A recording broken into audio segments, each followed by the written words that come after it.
wami ukuthi umsebenzi kaShembe ngingawoni ngalesihlabelelo sika 64 abakho lo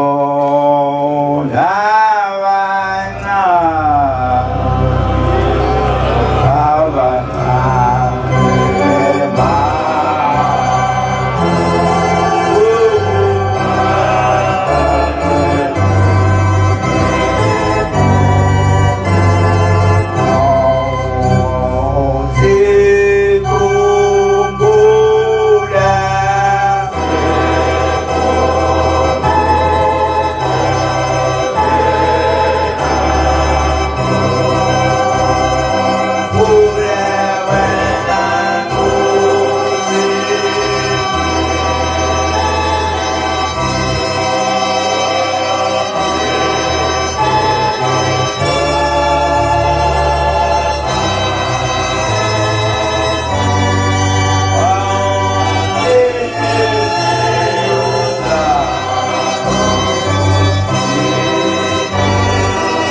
zakho ngoba isikhathi sosuke sigijime kakhulu. uNkulunkulu umnikazi webandla mkhululo weboshwa usitelile ekuthuthukeni Nkosi wasiyala wasitshela wathi uma phinda futhi siphambana sengokugcina lokho wasishiya Nkosi nemgomo nembandela wathi Nkosi asiphume sihlangabeza amabandla emathempeleni Nkosi yamakhosi lokho wahamba ngiphuma ngiyahlanga alikho ithempeli engayi kulo lama thempeli ebekwenzeka ngingayi kuwo ngiwahamba wonke Nkosi yamakhosi ngeziyalelo sakho amen Nkosi yamakhosi ngizale ngihamba emkhondweni ezimemezelo zezwi lakho ukuthi wonke umsebenzi kodwa futhi ngiyabonga Nkosi ngoba uNkulunkulu ungibekezelele ekuthuthukeni bayabashoza kwethu ngesikhathi ngicela ukushumayela bathi kodwa lo mfundisi ofesa inkosi kangaka uza kahlale asigadele inkathulo akukhulunywa wenkosi ngaye ngenziwa nami isimo Nkosi yamakhosi sisemva kwami ingane Nkosi othemba ngibheke seyikhala lapha ethemba lethu sezithi uvidwe yini Nkosi yamakhosi ngaye ngiphoqelekile ukwenza kodwa basho zakwethu ukuthi yabona bangasayigadanga idathulo namhlanje emphinde ngigade wathi Nkosi uma wangibiza khona lapha ebreakini ngathi uma ngedlula kwabanye bathi besishile besishile impela ngeke ubeka Nkosi yamakhosi wawubiza nje ufuna ukukhuluma nami wawukhuluma kodwa uthe uma ufika emini wangiphendula Nkosi yamakhosi wathi mhla ka-28 siyangena ethemba lethu Nkosi yamakhosi njengoba la ethemba lethu lezingane lokuzisebenza la engubonga Nkosi yamakhosi imizi yakho ekhona la eGoli njengoba i-organogram yakho Nkosi yamakhosi wathi thina befundisi siphezulu ku-organogram zonke le mizi siyayibuka phansi ukuthi imi kanjani Nkosi yamakhosi le mizi yakho namhlanjena kukhona imisi wakho okhombayo okwenzile Nkosi yamakhosi nanti iJerusalem ezansi lesipholi okusuke umusi wakho omunye weza wazolakha ngase ngibuka ngathi nawo shembe kanti isizwe lenkosi selifikile phezu kwethu sesiyaliswa kahle nakhe sikhomba Nkosi yamakhosi Nkosi yamakhosi izakhiwo phakathi kwalo musi ziyadida Nkosi yamakhosi uthe uqhamuka wawuthophele esangweni uma wagcina esangweni ungena nje empumpununu uzubuza ukuthi onje kukuphi la awusabuzi manje usubuke esangweni ukuthi kuphi lapho ozongena khona uma ungena ngaphakathi Nkosi yamakhosi izakhiwo zifike kwezisihlanu ngaphakathi komuzi Nkosi yamakhosi okukhombisa inqubekela phambili okukhombisa ukulalelwa kwakho Nkosi yamakhosi ukuthi uNkulunkulu wangempela ushintshile Nkosi yamakhosi uyabona lapha ngezansi kukhona i-ofisi nanti ezansi ngaseningizimu leli ofisi lakhiwe zingane zakho zentethelelo Nkosi yamakhosi njengoba ziyakhile ngasekuthuthukeni ingane zentethelelo ziyazakha futhi ama-ofisi akho aphucukile asemthethweni onyazi manje ezingeni eliphezulu Nkosi yamakhosi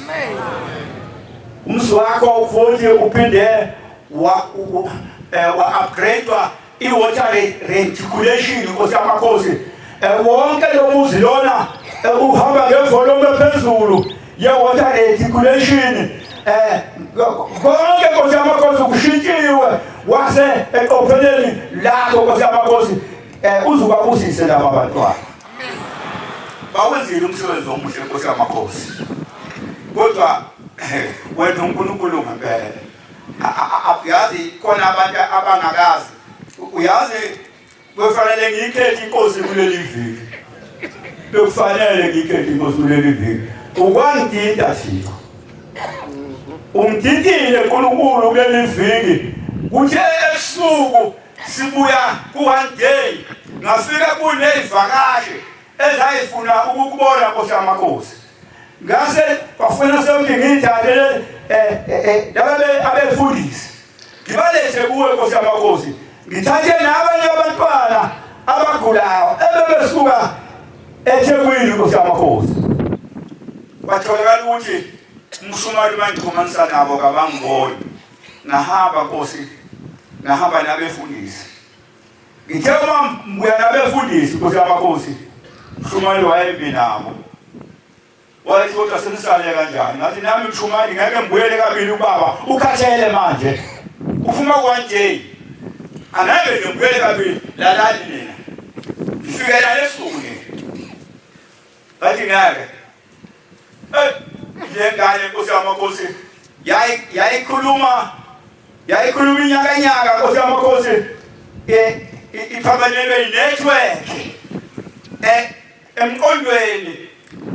ngake ngathi ikhuluma nami yathi bemfundisi hambe yogqoka ngibuye ngizotshela la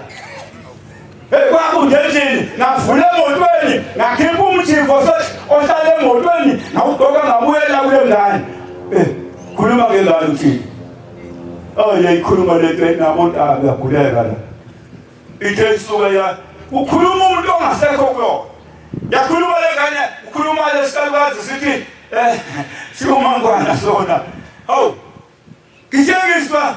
sasesithi lalisa lengane ngicela befundisi banhlekisa Nkosi yami ukuthi bathi hayi ufanele umtshela umangwana ayona le dothweni kimi Nkosi yami ngoba uNkulunkulu wena ngikubonile uNkulunkulu wakho amen kwaze uthi ngakusasa wafika kokufanele ngibalethe kuwe Nkosi yami ngase ngibalethe kuwe bangamakhosi amane bese kuzoba ababeza nenkomo ababili nayo lengane ehamba nalabo bantu uma ngena nje ngathi uma ngena uThixo siyaphuma usemela lapha ngaphansi ngithi mina kufanele ngikhethe inkosi yasesiseni amen uma ngingakhethi manje ngathi ngizozikhethe nini ngoba uNkulunkulu ungikhombisile ukuthi uThixo akekho emhlabeni usemazulwini amen uthe wayikhuluma laphana ngithi wathi wabebuka imbangelise bonke lapha kodwa uthe wayesethi lona ogulayo ingandikane ngibonile ukhuluma naye ebusuku wena mtshela inkosi imbusisa kabuyele kwamasho awushembe ubani utshela inkosi ukuthi labantu babuya kwamasho kanti ungibone kanjani yena naleyo bona ngikhuluma naye ebusuku uNkulunkulu ngempela phambi kwethu ngithe ngisabhizi ngiyasho lapha ukuthi khani nabuyelani kwamasho ngithe ngibona wayethi umuntu leva kumankinyana bathambe bezofundise ezena lokugulayo useshitshile futhi ngeza naye ngithe uma ngisa naye waqeda amadolo ushozi kanje lapha ngithe shozi wosala ngandele baba unenkani ushoza labanga nenkani uvela wasukuma wesahima ushozi ngempela osuka oguqa ngaze thuka samakhosi ubizwe ibushozi wasethi uThixo bizala umdluli ngithe sabona lokho wathi ikhuluma lenjani yakhuluma njani wathi umntwana ezulwini bizala uJesus wabiza uJesus wathi hamthale ngeke ethempelini uthandazele lo muntu uzosindwa Nkosi busise ha wayiphuma uThixo ha Jesus wangena ethempelini wathandazela lengane uzena isimbingelela sabona mfundisi ubonile uThixo akathayithi ngesandla besephakathi emotweni ngathi mina awu kanti sithwayini ngempela ngoba uNkulunkulu sihlezi naye yini lena sididao ngempela sihlezi noNkulunkulu phambi kwethu ekilimanga sibuka Nkosi yamakhosi angizokhuluma kalade futhi angizokufunda incwadi ngifundela kuwe mina Nkosi yamakhosi mina yangiyifundi incwadi ngoba ngisengolahlekile Nkosi yamakhosi ngoba ngisafuna indlela yokuthi ngibone ukuthi wena ungubani ngempela njengabo bonke abantu siyayifuna indlela siyathuthukeza siyathanda Nkosi yamakhosi usiphe umoya wasezulwini la eGoli Nkosi yamakhosi ukuthi uma ukhulume izwi ligcinwe abantu bonke sibe ngancane ngiyacela Nkosi yamakhosi amen ngiyacela Nkosi yamakhosi usiphe lokho sibuke emana uma uphuma uhamba Thixo ebese sonke sikwenza bakade ukushile singakubenzi ngobulukhuni sikwenze sikhululeke senze yonke into oyishilo baba ngoba lokho kushilo ikona ukusindisa nokusivikela imphefumulo yethu emizini yobaba omkhulu ngoba usuke usithumile wena nguwena selesitelingeni thina sihleli ngemuva sibonile into ihamba asihlale Thixo uzuke kulelizinga Nkosi yamakhosi usebenzisile Nkosi yamakhosi ungoqala kuthiwa amacala asephelile amen ungoqala oyeke udevele udevele kade edlala ngoThixo bethu kodwa wena ulikhawa ngempela ngoba uye wasuka wakhathala uDeveli kodwa kunabantu abanemhuzuko. Ikomiti Nkosi yamakhosi owangifaka kulo le executive sihuzuke kakhulu ngawe ngoba bekade sigijimisa wena Nkosi yamakhosi ugqiba yonke imikhuba ngawe ngelilanga nje wazosayiswa entabazwe laphana sagijima sawufika koShowe sagijima sawufika komthunzini Nkosi yamakhosi silwela wena kodwa intaba la uqedwe intombazana ngomhla ka-17 kuJulayi yaqeda intombazana kwathiwa kuyiwa siye high court sesifike high court laphana yathi intombazana hey wemadoda khumulana amabhulukwe siningi ikhethi ngoba lina nikana ngomuntu omdala nake labona iminyaka engaka kulokubhuduma ubhodoma untaka kuthiwe inkosi nansi inkosi awu thathana ikhethi madoda nisinika amabhulukwe thina emakhehla hambani kuyelana ekhaya wazana noNkulunkulu nimshiye nobani sabuyele ekhaya ziyagula lezi ngane ziphuza isipilithi zasitshela kanjena nje hey Nkosi yamakhosi sabuya la uphila ngajabula mina mhla uya lapho usithume khona ngoba noNkulunkulu ngiyajabula Nkosi yamakhosi ngoba ngizwile ukuthi eJudiya uye wathakamisa leli khesheni yimi ukuthi wawulithuma Thixo. Nkosi yamakhosi ngiyazama ukuthi uma ungithuma ngingadlali phansi ngikwenza ukushilo Thixo. Sabuya na uphila Nkosi yamakhosi namhlanje la kwathi ngikhathele siphuma eZimbabwe sihambile nabefundisi siyoqala indlela ukuthi Thixo ngelinye ilanga uyohamba Nkosi uvakashe uyofika kuleli yaswe Nkosi ngithengiswa ngiswa Nkosi yamakhosi ukufonwa ebusuku kuthiwa ukuphi umkhwanazi ngathi ngisekhaya awukho lapho ekushiyeni ngathi angikho kwathi kodwa ke ugijima ufika mnangwazi ugijima ngikhatheleka mphume eZimbabwe Nkosi yamakhosi bathi ubaba uyasibiza manje ebusuku uthi sesiyabuye base bebuya bathi uthi baba asithuke sihambe ekuseni siyolanda imiphumela ngathi mina ngani yoyilanda ngiyoyizwa ngani ngikhathele kabi umzimba wami udumela ngihambe kakhulu ukude kwabulawayo ngithengiswa bayebesho bathi hayi sekuthethiwe icala liphumile iphile embizeni amen noma ngathanda ukuthi uphume kulolu sizo wawulo kodwa ungifostekile nongathandi yozathatha amen ngoba usiphumile iphile embizeni Thixo sinawe uhamba phambi kwethu futhi ngeke sikutshele engathi ungalofika insuku zami zokuhamba emhlabeni Thixo ungilokhu ngiphambi kwakho ngenza umsebenzi wakho unginikeze wona ngoba ngekho omunye uThixo engaphuma ngiyomkhetha manje ngaphandle kwakho. Nkosi yamakhosi leliyaso sithume kulona sengiyavuleleka ngiyamkhuluma manje ngalo ngoba nawe Thixo usukhulumele ngale Judiya sengiyakhuluma ke nami ngawo imfihlo zakho sengiyakhuluma manje Thixo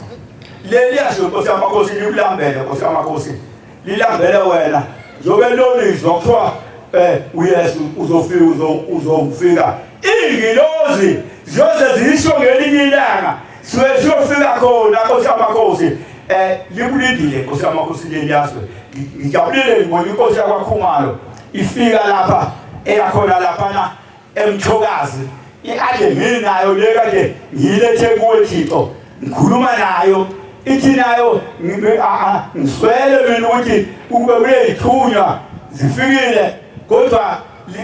umbiko ufikile lena kumnangangwa lena eHarare ukuthi ukhona uThixo umholi wamaNazaretha ngithi mina wena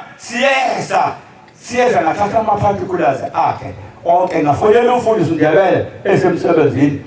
ngabehlanganisa ngoba Thixo uNkulunkulu umthonsile wamletha phambi kwakho ukhulume kahle naye bengikhona Thixo ngoba wena ungwasezulwini wena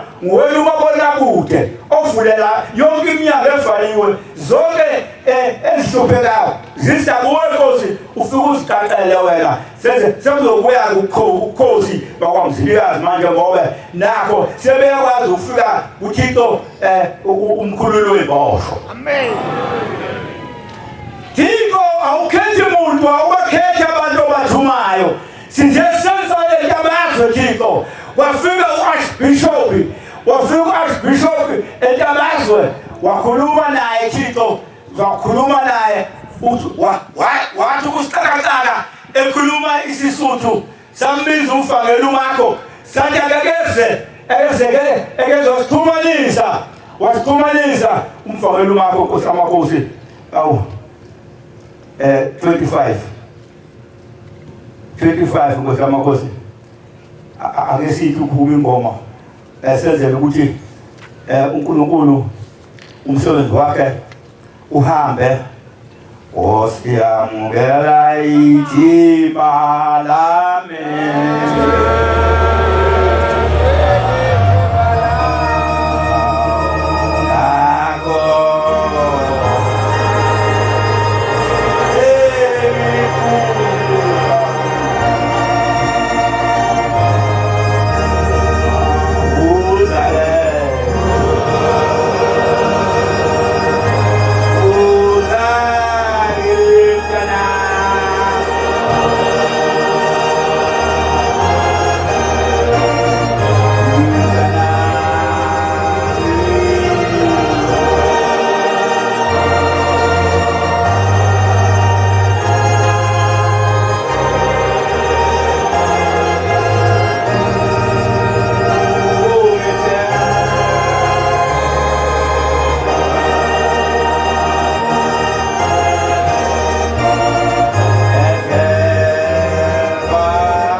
kuleli bandla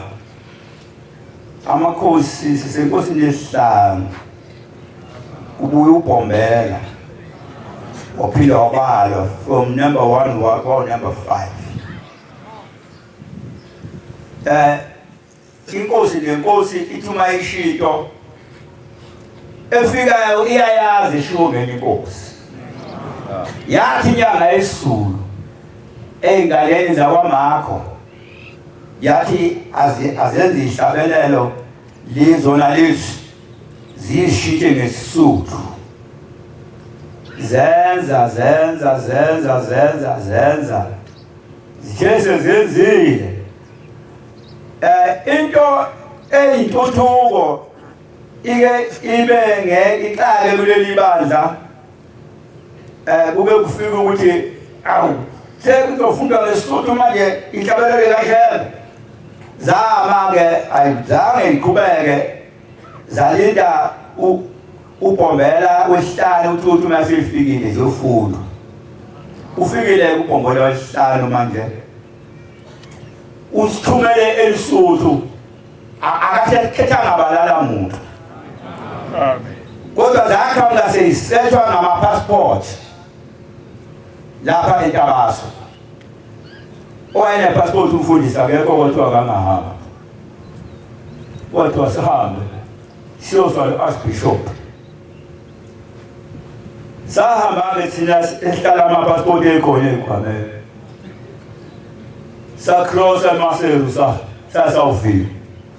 uma sifika laphaya sifika laphana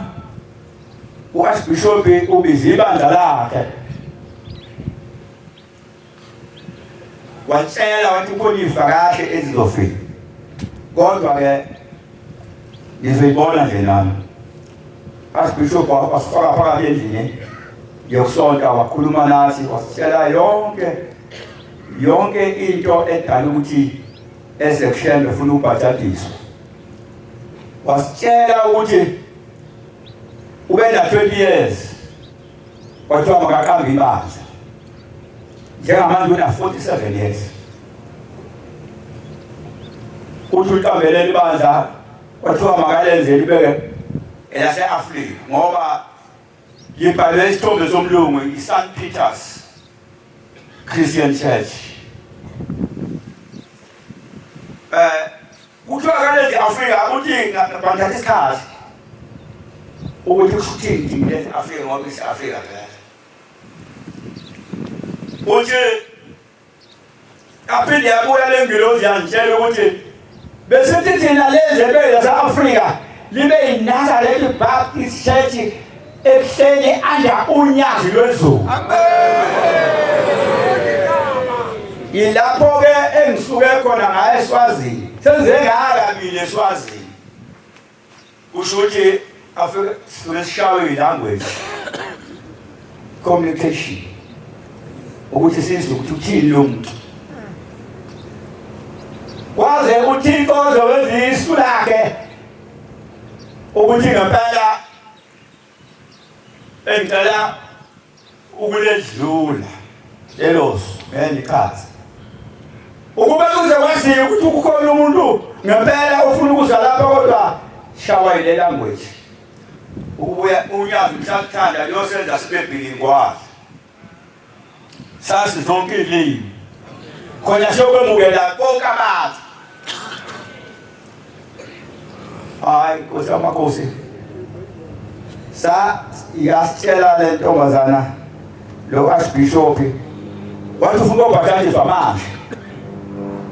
ke uma sithi simkhonvise ekhaya ibandla lakho lonke selifumile lokubhatathiswa ekhaya abantu ndabafiwe sathina kawume kancane ukufuna ukubhatathiswa bavula baqhuleka bayesebedinga beqhuleka njalo le ngilozi isiyamhlina ifuna ushebe nyambambelele bamphephetha kwenza kwababili bamphephetha sase sibona ukuthi asiyeke ukulokhu sikhuluma ngale ndlela esikhuluma ngayo ngoba ingilozi ayifuni le nto ngoba siyayiconvinsa ukuthi lo angabhabhatiswa lo muntu sase sithi kamnikazi wesonto sofuna simtshele Archbishop umnikazi wasonto yena uzositshela manje zihamba siyaseba sonto la emotweni hey kodwa kuyokwenziwa njani lento yabo ngifuna ukuthi sihambe siye khona sihambe sishaya inkonzo nje masifika lapha sethula ireport uthi ushebe nibone kanjalo abafundi sishonile ukuthi yini eniyibonile nibone kanjalo sathi akusamakhosi sibonile khona sizingane nje sabona nabonani ufuna lakhe nibonile maseba sisho wasethi hambani-ke nithathe amakhumbi nje noma abe mane sathi hawu Thixo ayazuthula amakhumbi wathi noma amabhasi amabili-ke ngempela-ke kwenzekile ngesikhumbuzo ngangekho esikhumbuzweni nanqaba bizweni umhlangano we-executive committee ngangekho ngangiyobe ngikhona nami Thixo kulabo abayebeza kuwena bezosho ukuthi Thixo asephumile amabhasi amabili asangaphuma Thixo wawusulikhipha ilanga le-11 noma-ke Nkosi yamakhosi kodwa koze kube nini kodwa phambi kwakho uma ukhuluma ube usuka sibe buhleleni thina koze kube nini soze sibone nini ukuthi ubani Thixo siyakholwa ngasiphi isikhathi wakhona bathi abafikayo uma kufanele kuyiwe lapho saya lapho Nkosi yamakhosi kasuka la eGoli saphuma ngafela sasasole eBloemfontein abangale bangena ngale kodwa Thixo kwake kwaba khona indaba yelanguage leni yashuka Thixo ngithi kufanele sibebhili kwalo ngoba wena uhambe emazweni manje kumele ukuthi thina sibe ne-communication kwake kwathiwa kuza wena Thixo elisuthu kodwa kuza wena ngathi makho gijima uyolungisa kube ne-communication breakdown hamba makho uyolungisa sengiyabona nje ukuthi mhlawumbe kwaba kuphi lapho bari Morena wathi yena mhlawumbe mina ngase ngithi mina yes wasethiwa-ke uyeza kuShembe kanti bebebuza ukuthi uShembe uyeza yini kodwa bathi Morena wathi yena la problem kwaba ukuthi lento ayishoyo manje umkhoneza kezwe ukuthi ngathi mina yes waze kuduma ukuthi kusuShembe kwaba uduma nje umshweshwe ama-minister wabuzwa kumakho ukuthi kwenziwe njani uma kusuShembe kwenziwe njani mamakho gijima uyobatshela ukuthi cha bobo kwaba i-language communication breakdown awu gijima umakho basebesho bathi hayi sekukhona nenkomo elindeka befundisa abathunywa uShembe hayi makho hamba ufike uyishuthe makho sibe neshow ukuthi akithi alizothi sihwaba akhele sihwaba kinyama yehashi hamba makho ufike uyishuthe inkomo uyihlabe ihlathi inkomo sifike inyama isikhona siyokhululeka ngoba sesazi ukuthi akusisihwaba kinyama yahomo kalithi safika ngempela lapha Nkosi yamakhosi safika ngoLwesihlanu bayabesikinzekile amanazaretha akho Nkosi wawathumela aye 123 amen Nkosi yamakhosi njobe angithi ngenzela Nkosi yamakhosi ukuthi bezwe bonke abantu lapha eGoli ukuthi izwi lakho lalishilo ngaphela ukuthi makwenziwe lokhu esasiyokwenza kuzwe wonke umuntu ngoba ngikurepeat ngamabomu Nkosi yamakhosi ukuthi sizwe sonke zilokhe zonke izizwe abantu abesuthu kufanele bamdinge uShembe kufanele sihambe uShembe masithuma sonke sekho kabungata barona yenteni kamo ngokuningi kwethu sambe siyakhona mhla uShembe ezoya siye sambukela uShembe ngathi mina ngifike lisho ukuthi cha nkosami mbhizi ethemba lethu mina ininkosi ukuthi njobe ngekho nje kule report back awu nkosi sengotela isilothe mhla usufikile bafike basho washo uThixo wathi hambani-ke manje nilungise-ke manje inyanga engenamakhaza nengenamvula kuzohamba mina ngiwunyazi ngiya ebusuku kusansurika ufela luna mona litsime hantle uri morena wa rona o tla re sutulisa maeng yena la umfundisi sekhulume sithi cha uShembe uyena osithumele ebesuthwini uyena uShembe umfundile wakho umthandazo weSabatha wawufunda ngesisuthu washo wathi thapelo Jehova inkonzo yasekuseni inkosi yamakhosi yayiphethwe abantu ababili inkosi yamakhosi ngenhloso inkonzo ayiphathwa abantu ababili iphathwa umuntu oyedwa kodwa ngenhloso yokuthi wawuthumela ukuthi masiyoshumayela yaphathwa umvangeli uVelakazi wakhuluma waseNewcastle wakhuluma ihistory kaShembe esuka le kwakhe khona umzazelo olundi ehambe ya bantu abamhlophe azazi abuye se wakhuluma nje history eqeda wase kungena umfundisi uKhoza washaya incwadi ezafika ku20 lapho sasinabo befaka iqoko befaka incathulo behlele ezitulweni thina sihleli phansi kwakufundwa incwadi zathi abangathintwa bayekwe benje abangathinta bazoyizwela bona incwadi efundwayo yayifundwa ngesisuthu zona lezi eziBhayibhelini lethu thina amaZulu zihlaliswa kasisuthu bezwa kahle besuthu ukuthi lento esiyenzayo kayikho kanti nasi into ekhona nayi into ephelele kwathi enkonzweni yasekuseni uma iphuma ayi baya besihlonipha kakhulu basifaka ngapha sathola amangqamneka mnandi sehlisa baphuma ngaphandle bawuthatha amabrompiti abo bangena ngolayini bawashaya amabrompiti beyofika ethempeleni bajika baphuma namabrompiti baphinda bangena ngathi mina ngiyabona sekuwani bayangena asibayeke bangene bazojima bejika nje noma ngabe sikukwatha simemeza inkosi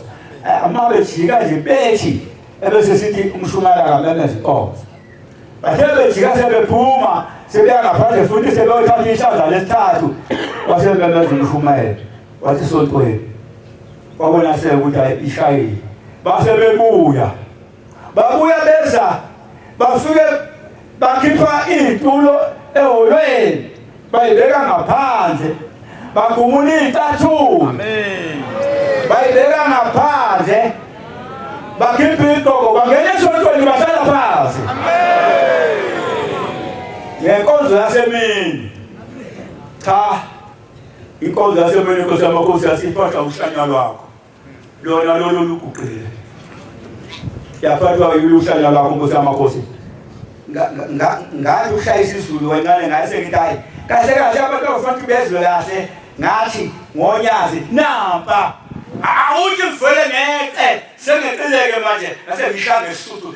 straight yonke anginidi hlaluso ya Nkosi yamakhosi umuthumile siba namandla akho Thixo usipha amandla sivele sibe ne-self confidence amen kukho konke esikwenzayo ngoba sithunywe uwena uyingcwena sisukile amen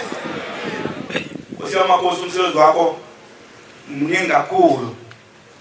uyalungisela ongathi siyacela futhi ulibambe leli zulu Thixo nasemini uzoqedela umsebenzi wakho uqedele uma sesiqedele ukunikela ngaphakathi Thixo amen siyacela manje Thixo nje ulibambe nje ngoba uhlala uzenzima libambe Thixo isulu umsebenzi wakho uhambe ngokufisa kwakho.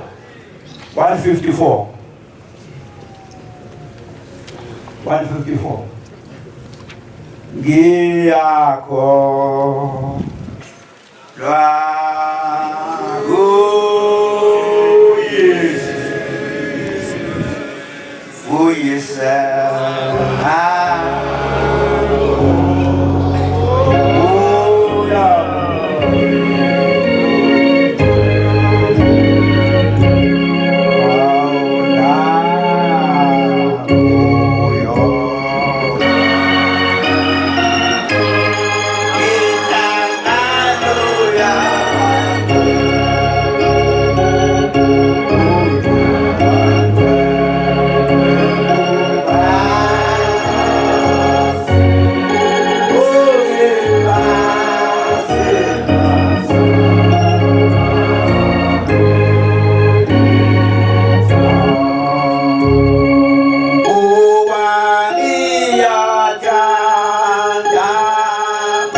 usuyangisola Thixo manje uthi yimi ngibuyekelani lokho sengiyakukhoqa ngesikhathi Thixo ulungiselela ukuthi kuyiwe elisuthu waphuma amakliphu ashoyo ukuthi Thixo kawazi lutho abafundisi bayayiyela bazenzela isontweni lakho wafika uvangeli umakhe ekhala efonele umuntu mumbe wazisho isibongo sakhe wathi sengibhadele ngenkabi ngizokushaya yeka lento yokumemeza indaba yokuya elisuthu wena wafonela mina uvangeli umakho bathi wena uvangeli umakho into yokugcina esingayitshela uNyazi leyo ngoba okokuqala nje ngesikhathi sisho njalo kuwe luzwile uNyazi uyamazi nalo muntu asinakho thina-ke nawe ngiyacela iyeke kanje amen iyeke kanje nakukuthandaze amen qhubeka wena nokumemezela ukuthi uhamba kanjani ukuyiwe elisuthu kwakuvika kosemakhosi uhambo lwakho laseSuthu ngaleyo ndlela sekumenezwa yonke indawo kumenezwa yonke indawo ukuthi ayikho lento leyo wathi uphinde umemeza kwesibili Thixo wathi akumemeze umfundisi uMvubo wamemeza kodwa asiswanga indaba zethu zayigcwele usemende esememeza uMvubo umthumile Thixo siyacela-ke Thixo kule game uma umemeza ngicela bonke abantu abangabakho babulalele bekuzwe amen thina kasiyeli lapho usuku sithuma khona Thixo sithunywa wena sithunywa wena ukuthi siyokuphendlela indlela ngakho-ke asingazodwa singa-accuswa abantu ukuthi sikwenzelani okushiwo uNyazi hambe uNyazini uyobuza kulowo ukuthi uNyazi wathumelani abanini ungathumeli injalo nje lento ikhona lapha wayekhala umakho ngathi qhubeka yakhona abantu akashayi ngoba ngisho enkosini nje lokushayile bese ngisho uzongcwathanini kanti saba lona ukubulawe lushayele umakho qhubeka nokuyenza lento uthi umakho lo muntu ukhulumeka kabuhlungu ngihlezi nengane zakhe angithi thina angithi umakho uyiphethe isilungu thina uma khona ifoni engenayo ngiyaqhela nkosikazi ngoba ingangiswa senithukwa manje umakho ufundile uhleli lonkosikazi wakhe ya khuluma wathi ngikuthengele inkabi zokushaya manje nkosikazi akasekho-ke manje nkosikazi manje uyafefa nkosikazi manje usushaya sontweni wena manje manazeletha sithole kanzima thina esithunywa uNyazi uNyazi lesu ngikhuluma kulo ngamabomu ngoba uze lusufikele kakhulu ngoba ngeke sikuyeke baba la usithume khona ukuyenza into sithume yona amen uthe baba i-organogram yakho lapha ofika ishiya lapha kumaNazaretha imini organogram ephuma kuNyazi lwezulu ithi lapha phezulu umfundisi ngaphezu kwakhe uNyazi amen ngezansi abavangeli ngezansi abeshumayeli nabakhokheli nebandla phansi amen i-organogram leyo ebese kuba nemizi yonke khona izibe ngama-twin le-organogram usiphile i-organogram engama-twin Thixo wathi isikhathi ukuthuthuka nethemba lethu iphethwe thina Thixo ushilo wathi abafundiseki nabo bathathu Thixo lokho ngiseni lapha nje ethemba lethu angiguli ngengqondo ngithunywe uwe Thixo ngiyokwenza okushoyo ngeke ngiyeke uzufikileke Thixo manje emsini wakho ngikwenzile ngiyogikhona ngikwenza umsebenzi wakho Thixo ngicela ungivikele njalo ngeke ngiyeke ukwenza into ongithume yona amen elisuthu ngizophindela futhi ngini amen ezimalo ngizoya futhi Thixo amen uma usungithuma yonke into engithuma kwena Thixo ngizoya angeke ngikutshele okushoyo ngeke ngilalela abantu abangakuthandi bonke baze basha abafundisi bayakhala abafundisi sinabo elisuthu bathi kukhona sebeshilo bathi iphepha lishilo lithi iy'thando zoNyazi ziyosonke elisuthu luyasukela uNyazi kuthiwa sizithando zoNyazi thina kulungile-ke sizithando zoNyazi ngoba lusithuba amakhosi uthe mangiye hayi ake ngijijele umbombo kuwe Nkosi amakhosi sekwenele inkosi ayiqedwa